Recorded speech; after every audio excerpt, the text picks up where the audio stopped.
सास और बहू की मस्ती से भरपूर यात्रा। किस्सा एक नई शुरुआत का। उत्तर भारत के एक छोटे से गांव में दो औरतें रहती थीं, जिनके बीच का रिश्ता बहुत दिलचस्प था। एक थी सास और दूसरी बहू। उनका नाम था शारदा देवी और उनकी बहू राधा। दोनों एक दूसरे के साथ बहुत अच्छे से रहती थीं और उनका रिश्ता एक दूसरे को समझने का था। समय के साथ शारदा देवी और राधा के बीच एक मजबूत दोस्ती भी बन गई थी। वे हमेशा एक दूसरे की मदद करती, चाहे घरेलू काम हो या जीवन के कोई अन्य मुश्किल क्षण। मगर एक दिन शारदा देवी ने राधा से कुछ अजीब सा कह दिया। अगर आप अपनी माँ से प्यार करते हो और उनको हमेशा खुश देखना चाहते हो तो चैनल को सब्सक्राइब करो, लाइक करो, जय माता दी कमेंट करो। बहुत ही जल्द आपको खुशखबरी मिलेगी। प्लीज वीडियो को लास्ट तक जरूर देखें। अब आगे सुने। राधा, क्यों न हम दोनों एक साथ कहीं दूर यात्रा पर जाएं? कुछ नई जगहों को देखें, कुछ नई यादें बनाएं। राधा ने इस सुझाव पर हैरान होते हुए जवाब दिया, पर मां जी, आप तो कभी बाहर नहीं जाती। आपको क्या हुआ? शारदा देवी मुस्कुराते हुए बोली, तुम्हारे साथ कहीं जाने का मन कर रहा है। वैसे भी तुम्हारे साथ समय बिताना बहुत अच्छा रहेगा। राधा थोड़ी देर सोच में पड़ी और फिर हंसी में बोली, तो फिर कहिए ना, हम दोनों चले तो कहाँ? दोनों ने मिलकर तय किया कि वे एक हफ्ते के लिए पहाड़ी क्षेत्र में एक छोटे से शहर के पास स्थित एक पर्यटक स्थल पर जाएंगी। इस यात्रा की शुरुआत थी एक नई कहानी की, जो सास और बहू के बीच की कड़ी को और मजबूत करती। यात्रा की शुरुआत। शारदा देवी और राधा दोनों ने अपनी यात्रा के लिए पूरी तैयारी कर ली। शारदा देवी ने अपनी पुरानी ट्रैवल बैग को निकाला, जो काफी समय से अलमारी में बंद पड़ा था। राधा ने अपनी छोटी सी सूटकेस पैक की और दोनों ने गाड़ी के लिए घर से निकलने की योजना बनाई। तुम्हें तो लगता है कि तुम क्या पैक कर रही हो? राधा, शारदा देवी हंसते हुए बोली, हम तो कस्बे से बाहर जा रहे हैं, तुमने भी बहुत सज-धज के पैक कर लिया है।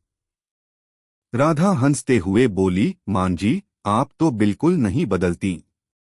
यह सब कुछ मेरे लिए है, क्योंकि हमें यह यात्रा भी खास बनानी है। उन दोनों की आपसी बातें सुनकर ऐसा लगता था कि वे एक दूसरे की संगति में खुश थीं। यात्रा का अनुभव उनके लिए एक नए जीवन के सफर की तरह था।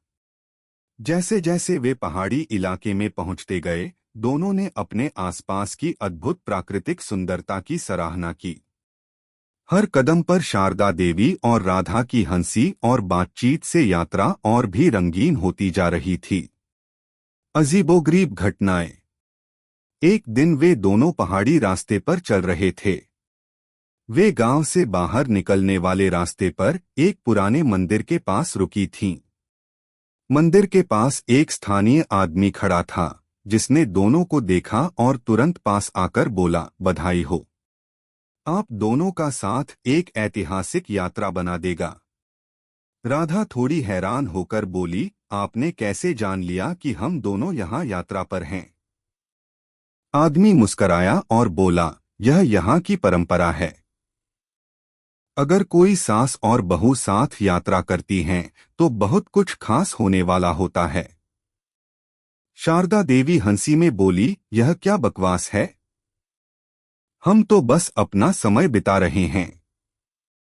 राधा को भी हंसी आई, लेकिन उन्होंने आदमी से पूछा, तो फिर हमें क्या करना चाहिए? आदमी ने रहस्यमय ढंग से कहा, आप दोनों को मंदिर के अंदर जाना होगा और वहां एक खास प्रार्थना करनी होगी। फिर आपको एक चमत्कारी चीज मिलेगी, जो इस यात्रा को और भी खास बनाएगी। शारदा देवी और राधा दोनों को यह सुनकर थोड़ा आश्चर्य हुआ, लेकिन उन्होंने उत्सुकतावश मंदिर के अंदर जाने का निर्णय लिया। मंदिर में प्रवेश करते ही वातावरण एकदम बदल गया। अंदर एक अजीब सी शांति और ऊर्जा थी। दोनों ने विधिपूर्वक प्रार्थना की और जैसे ही उन्होंने अपनी आंखें खोलीं, उन्हें वहां एक पुरानी किताब पड़ी मिली। शारदा देवी ने किताब को उठाया और देखा कि वह एक पुरानी यात्रा डायरी थी, जिसमें बहुत सी ऐसी घटनाओं का वर्णन था जो उन दोनों के लिए अनजान थीं। यह तो किसी अन्य सास और बहू की यात्रा की डायरी लगती है, राधा ने उत्सुकता से कहा। शारदा देवी ने किताब को खोलते हुए कहा, यह देखो राधा, ये हमारे जैसी घटनाएं लिखी हैं। दोनों ने मिलकर किताब को पढ़ना शुरू किया। किताब में उन दोनों की यात्रा से संबंधित अजीब घटनाएं और संयोग का विवरण था, जैसे कि एक जगह से दूसरी जगह जाना, रहस्यमय मंजिलें और समय के साथ बदलती परंपराएं, नई यादें और दोस्ती। यात्रा के अगले कुछ दिन और भी रोमांचक हुए। शारदा देवी और राधा ने एक साथ बहुत सी नई जगहों को देखा, स्वादिष्ट भोजन खाया और पहाड़ी इलाकों की सुंदरता का आनंद लिया।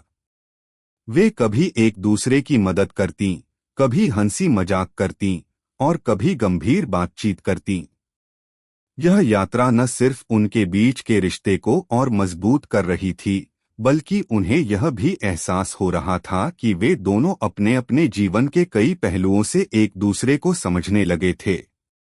एक शाम वे दोनों एक शांत झील के किनारे बैठकर सूरज की किरणों का आनंद ले रही थीं। शारदा देवी ने राधा से कहा, यह यात्रा हमारे रिश्ते के लिए एक नया अध्याय बन गई है। मुझे खुशी है कि तुम मेरी बहू हो और हम दोनों ने एक साथ यह सफर तय किया।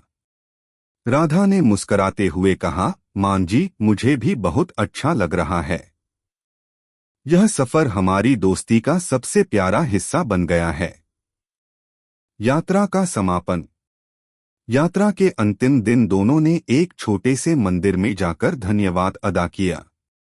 वे वहां कुछ समय बैठे और फिर तय किया कि अब वे घर लौटेंगे।